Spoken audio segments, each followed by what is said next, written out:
Vous avez parlé de l'hypersalivation.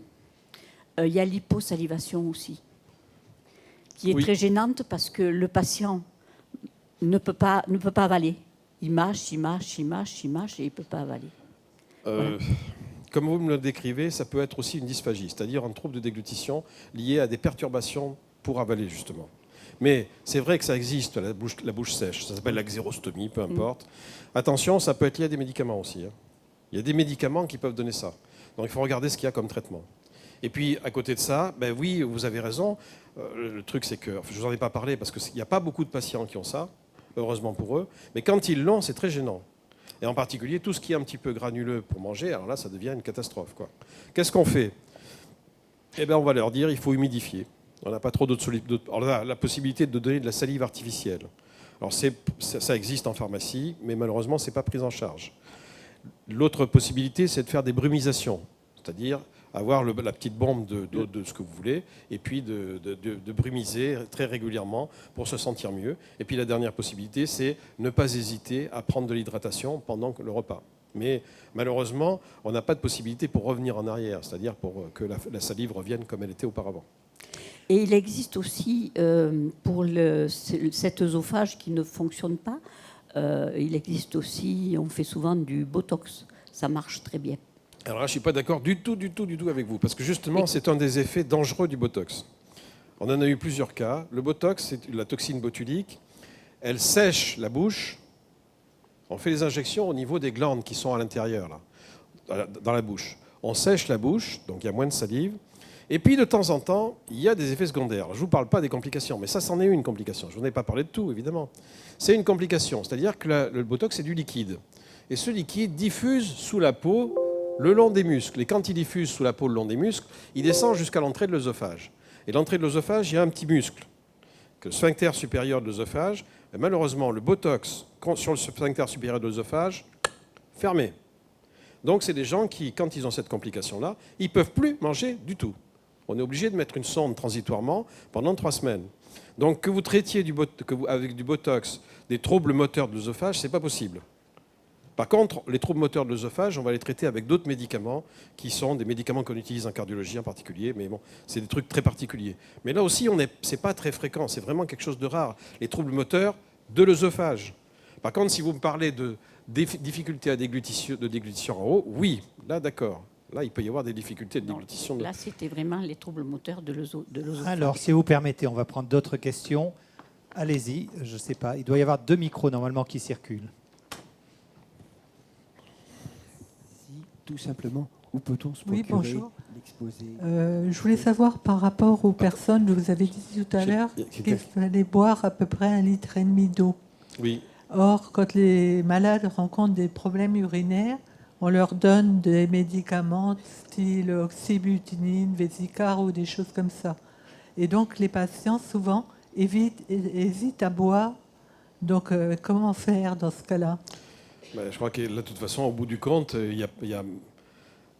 ça se résout par soi-même. C'est-à-dire que si vous avez une insuffisance de prise d'eau, vous allez vous retrouver avec une déshydratation, une insuffisance rénale, et vous allez le retrouver à l'hôpital.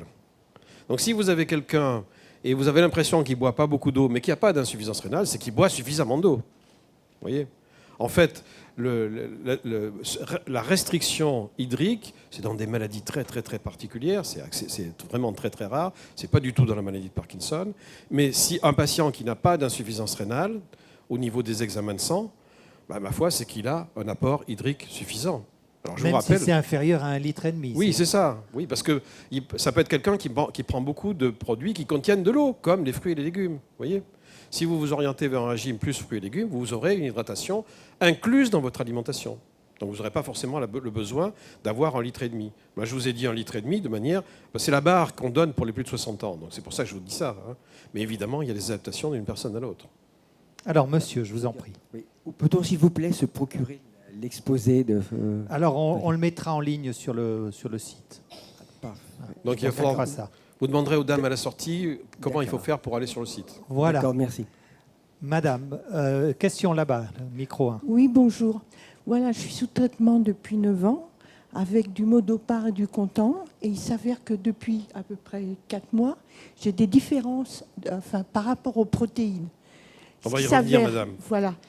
Vous allez venir. Bon, ben, je vous remercie. Oui, oui, on va en parler. Ne vous inquiétez pas. Parce que j'ai le problème entre la nourriture et les médicaments. Je prends Oui. mes médicaments tous les 3 heures. Oui. Et il faut que je mange 1 heure avant ou 2 heures après. Et si je touche aux protéines, j'ai tout l'effet contraire moteur. Oui, mais peut-être que vous nous redonnerez votre témoignage tout à l'heure, madame. On va en parler. Alors, madame, ici, micro 1. Oui, moi je voulais vous parler de l'alimentation et du gluten, de l'alimentation et des produits laitiers. Qu'en pensez-vous? Supprimer le gluten, supprimer les produits laitiers? Oh, franchement, je pense que aussi bien pour les produits laitiers que pour le gluten, vous n'avez vraiment pas intérêt. Sauf si vous êtes en début de maladie, quoi. Et en plus, si vous avez quelque chose qui a été prouvé de cet ordre-là. Parce que faire des régimes d'exclusion, c'est un bon truc pour se retrouver avec une dénutrition. Hein. Tout à fait caractérisé depuis longtemps d'ailleurs. Alors évidemment, si vous avez une intolérance au gluten ou une maladie cœliaque prouvée, alors là, évidemment la question est différente. Mais vous allez souffrir, hein, parce que un vrai régime sans gluten, c'est un régime très restrictif, hein, avec des produits spéciaux qui vont vous coûter cher et ça va être très difficile à suivre. N'oubliez pas que dans notre alimentation quotidienne, le gluten, il y en a caché partout. Donc, sauf cas d'allergie avérée, on garde le gluten et les produits lactés. Oui. Et surtout pour les produits lactés, là vous êtes... les intolérances au lactose, les vraies intolérances au lactose sont exceptionnelles. Les vraies allergies au lactose sont exceptionnelles. Les intolérances au lactose sont fréquentes. On peut faire des régimes d'exclusion. Le régime d'exclusion, en général, on le fait pendant 3 semaines. Mais si, au bout de 3 semaines, il y a quelqu'un qui poursuit, là, les conséquences, on ne les connaît pas bien. Hein. Donc, globalement, vous réduisez le lactose et les produits laitiers, vous vous sentez mieux, ben, tant mieux, très bien. Mais faites attention à ne pas garder ça pendant 3 mois, 4 mois, 5 mois, 6 mois, hein, parce que derrière, vous avez des carences à tous les coups, en particulier du point de vue calcium. Hein. Ou alors, il faut que vous utilisiez des produits particuliers enrichis en calcium. Pas simple. Hein.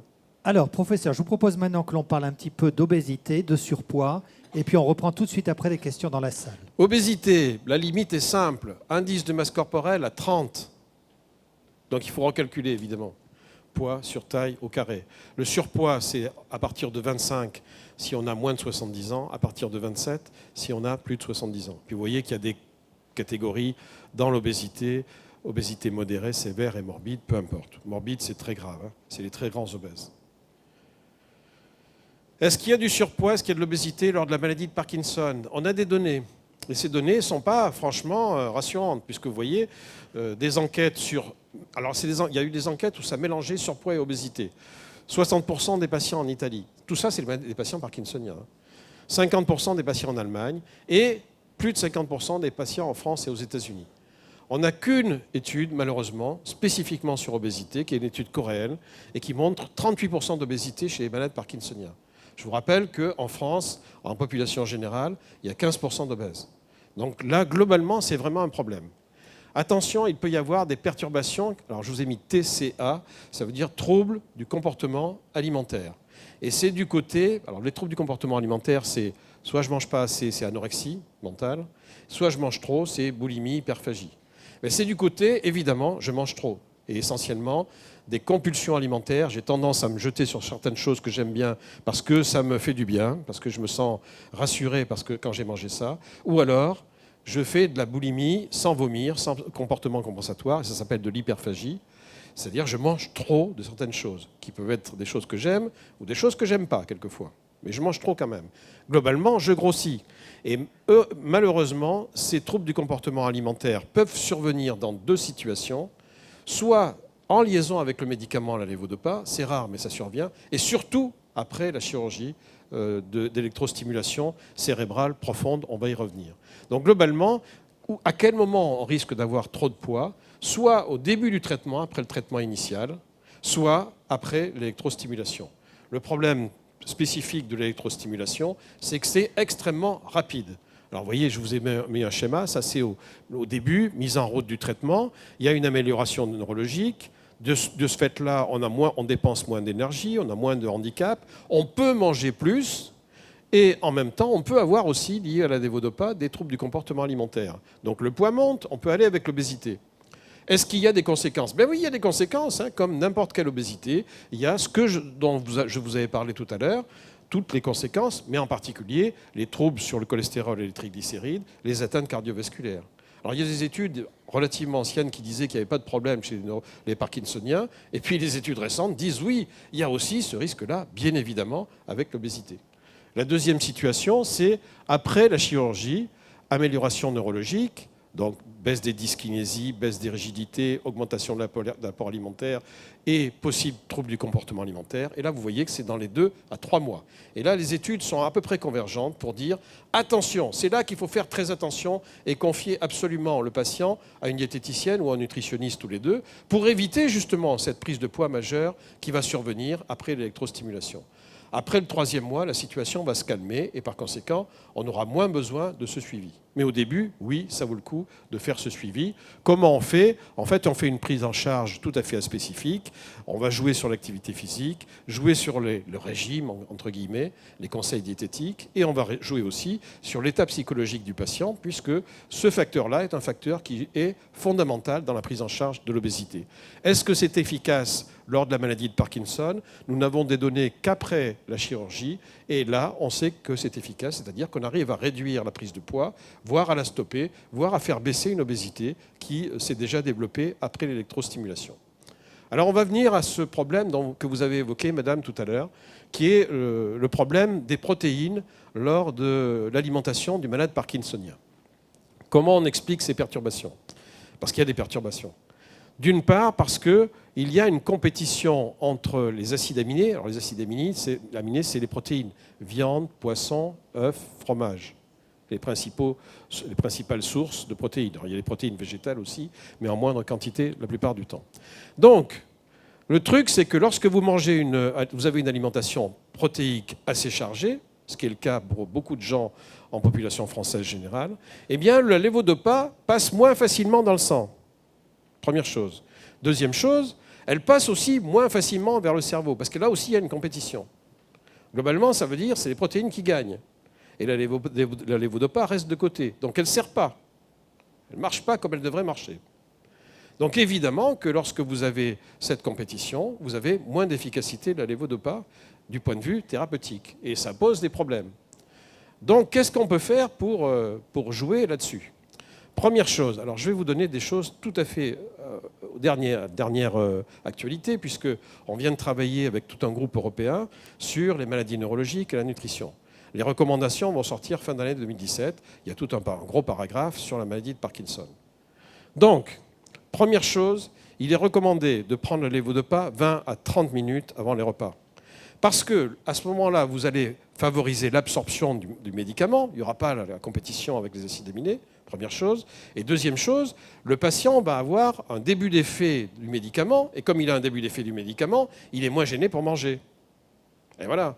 Et donc, il est dans la meilleure situation pour que le médicament soit efficace et dans la meilleure situation pour que son repas puisse être fait dans de bonnes conditions quelques dizaines de minutes après. Ça, c'est la première recommandation.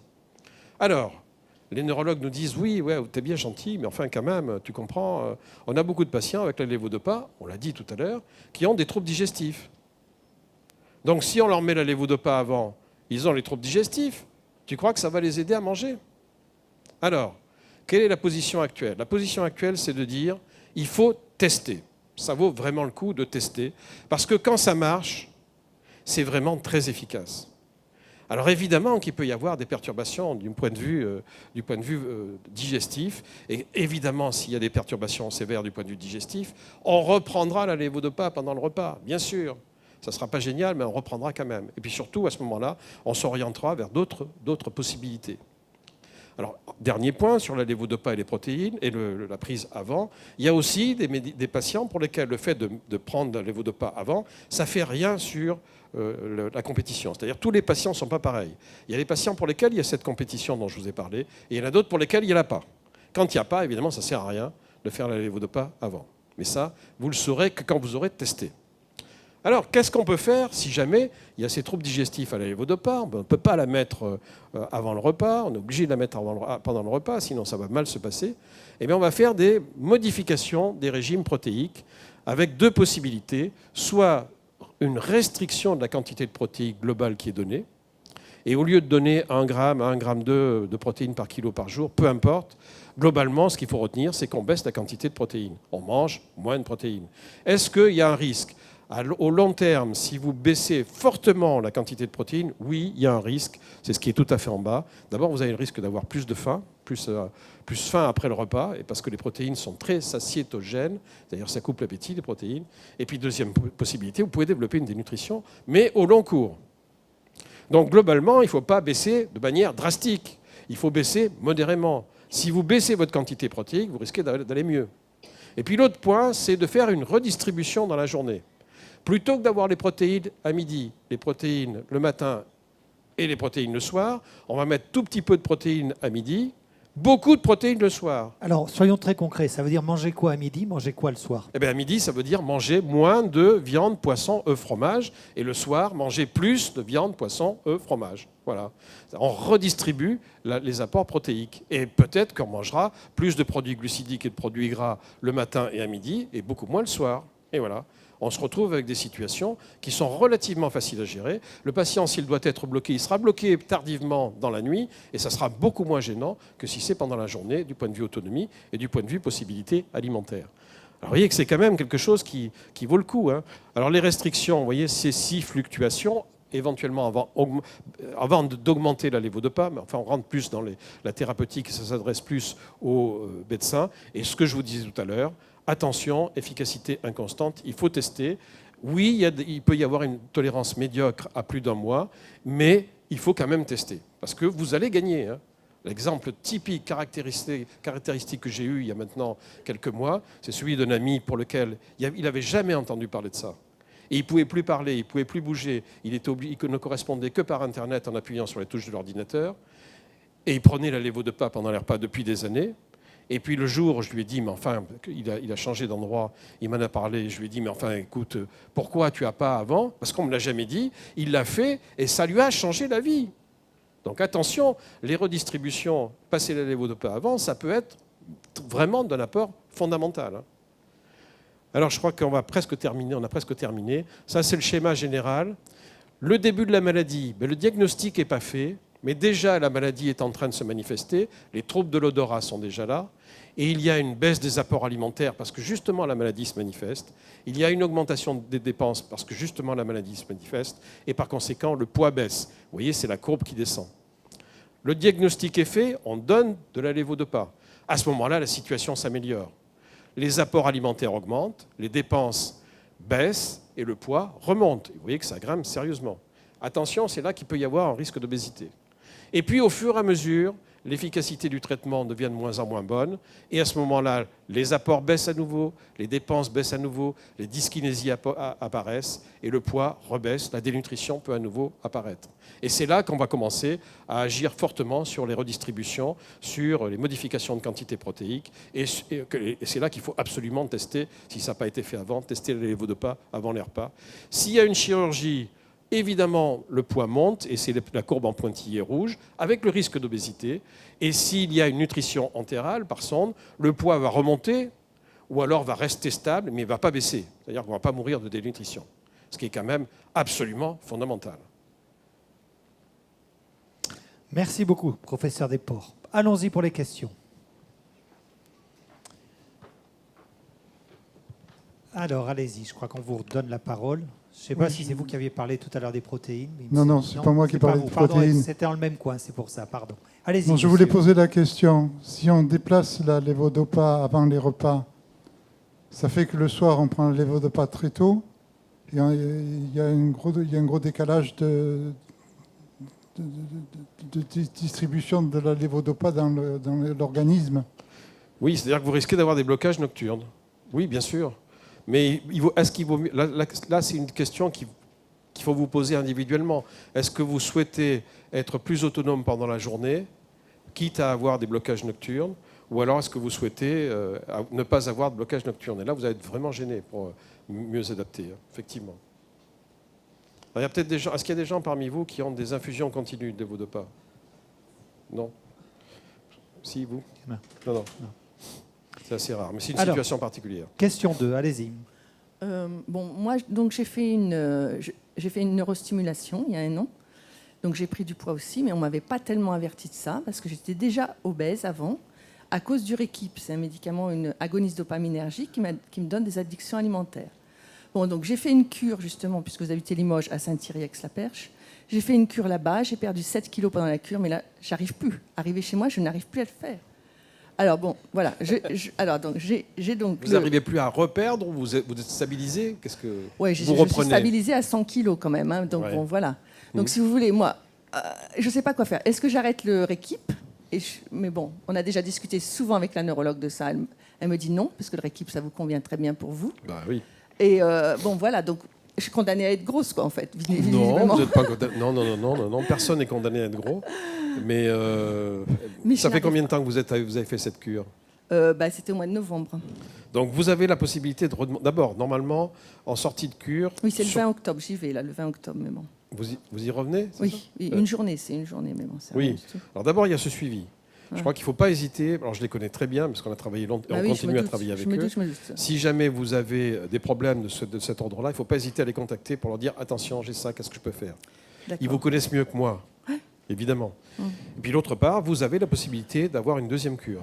On a des patients comme ça qui, régulièrement, parce qu'ils voient qu'ils remontent pour une raison ou pour une autre. Dans quel temps? Là? Maintenant, déjà? Bien sûr, vous pouvez demander déjà. Si vous avez, vous vous sentez handicapé fortement par rapport à ça, vous pouvez demander. Il vaut peut-être mieux d'ailleurs me demander maintenant, parce que vu le temps d'attente, vous voyez. Bon. Mais effectivement, c'est pas facile. Et je suppose que vous le vivez avec l'impossibilité de vous restreindre, c'est ça?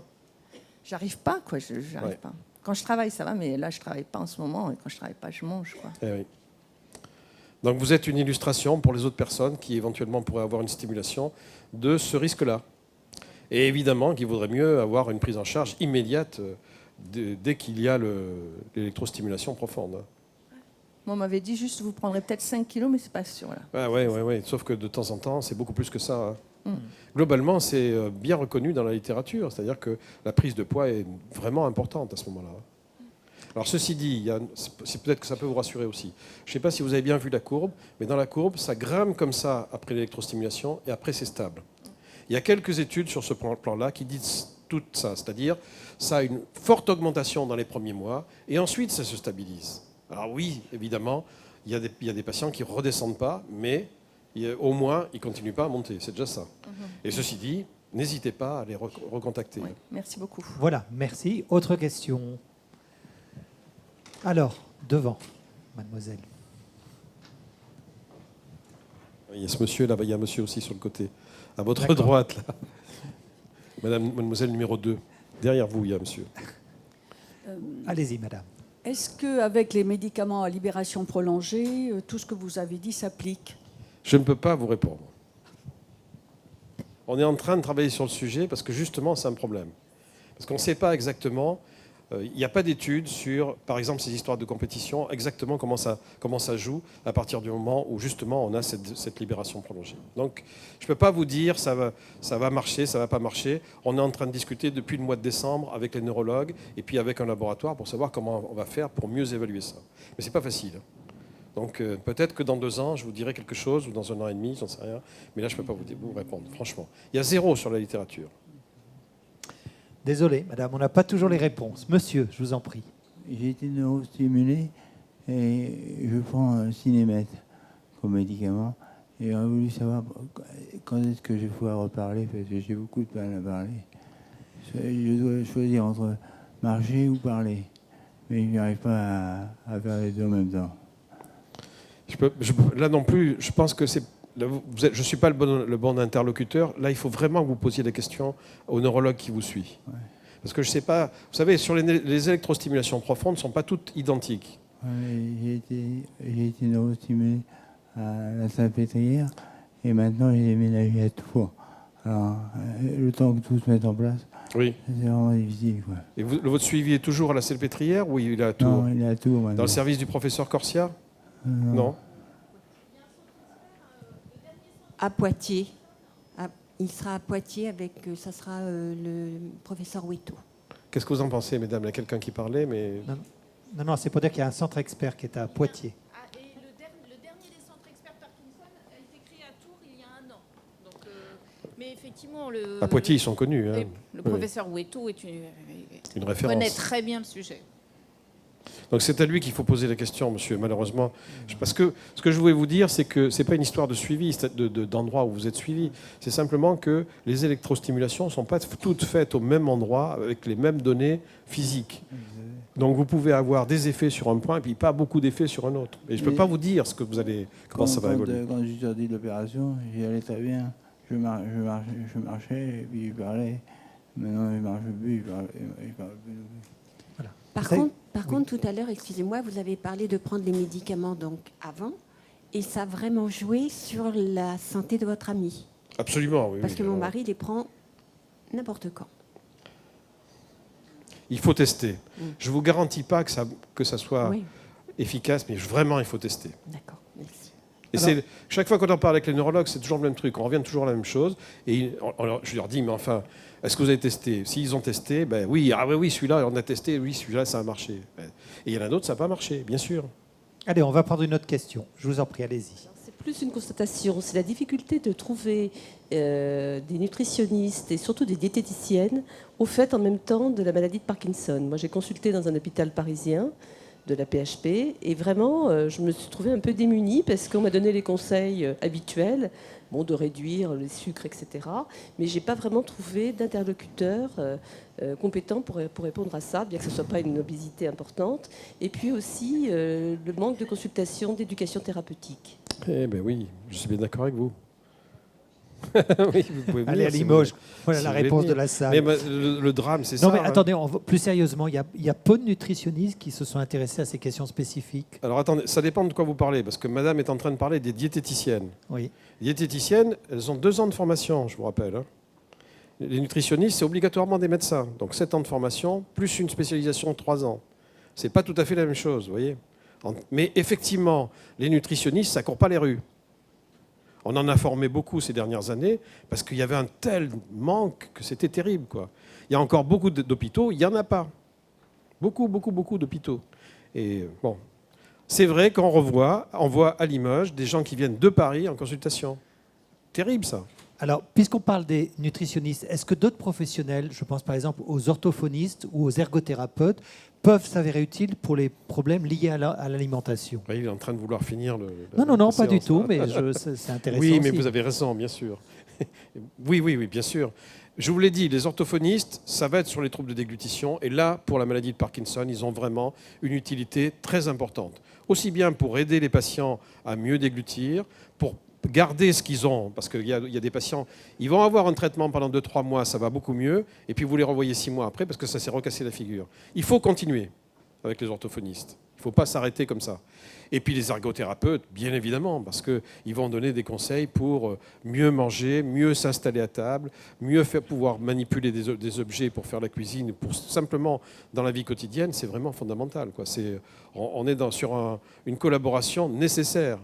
Et évidemment, les diététiciennes aussi. Mais d'abord, les diététiciennes ne sont pas toutes au courant de ça. Hein, moi, j'ai fait une présentation là, au mois de septembre pour la Société de neurologie de langue française. Putain, il y avait plein de neurologues dans la salle, encore plus que là. Et il y en avait les 3/4 qui me disaient, mais qu'est-ce que c'est ce truc-là, quoi? Alors que c'est des choses qu'on connaît déjà depuis un bon nombre de temps, mais c'est pas passé on n'a pas passé la barrière de la nécessité. Mais il n'y a pas que pour cette maladie-là où c'est comme ça. Où on ne se rend pas compte qu'il y a des choses qu'il faudrait prendre en charge et qu'on ne prend pas en charge actuellement.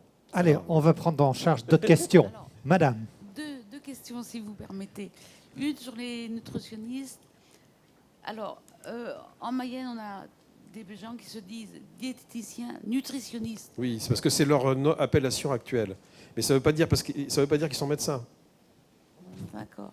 Ça veut dire qu'ils sont diététiciens. Ils sont uniquement diététiciens, oui. alors. D'accord. Et la deuxième question, c'est sur l'orthophonie. On a des grandes difficultés pour trouver des orthophonistes en Mayenne. J'ai malheureusement, il n'y a pas qu'en Mayenne. Oui, il n'y a pas qu'en Mayenne. Qui sont en attente depuis 1 an et demi. Comment fait-on? J'ai proposé à certains orthophonistes, j'ai proposé de l'orthophonie de groupe. Ils ne veulent pas. Comment on fait? Je ne peux pas vous répondre pour votre... Les déserts médicaux, oui. C'est une vraie question, madame, que vous posez, qui ne concerne pas que les orthophonistes. On pourrait dire les radiologues, on pourrait dire plein de choses. Malheureusement, voilà. pour le moment. Une solution qu'on avait envisagée, d'ailleurs qu'on utilise maintenant de manière courante, parce que on a une coordination depuis longtemps, c'est de se dire, il y a une coordination hospitalière sur cette maladie-là, comme d'autres maladies d'ailleurs, et on va faire un recensement des possibilités, et on va essayer d'orienter à droite, à gauche, sur le département à côté. Et maintenant, ça se fait en automatique, parce qu'on a nos listes, vous voyez. Donc ça voudrait dire que, par exemple, c'est Le Mans, Laval, ben sur l'hôpital de Laval, ce serait intéressant qu'il puisse y avoir ça. Mais il n'y a même plus d'orthophonistes à l'hôpital de Laval. Oui. Un vrai problème que vous posez, madame. Alors là, pour le coup, on n'a vraiment pas de solution ici. On n'en a pas. On est désolé, mais... Sauf que avoir une piste. Vous m'aviez dit avant, il m'avait dit avant qu'il avait une formation d'orthophoniste. Alors, vous allez vous installer à Laval.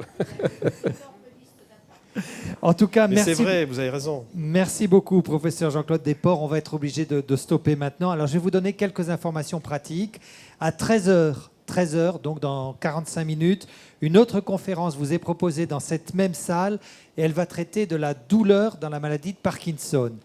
À 14h45, dans une autre salle qui est, je sais plus, c'est au-dessus, l'étage au-dessus, dans l'amphi Gaston Berger, on va parler recherche. Et puis d'une manière générale, vous l'avez remarqué, un peu partout, à tous les niveaux, vous pouvez visiter différents espaces toute la journée. Il y a des librairies, il y a des espaces d'échange, il y a des espaces d'e-learning, des autogestionnaires, des démonstrations avec la rééducation et les sports, sans oublier les comités Parkinson. Donc bonne balade dans tous les espaces. Et pour ma part, je vous retrouve ici dans 45 minutes pour parler donc de la douleur.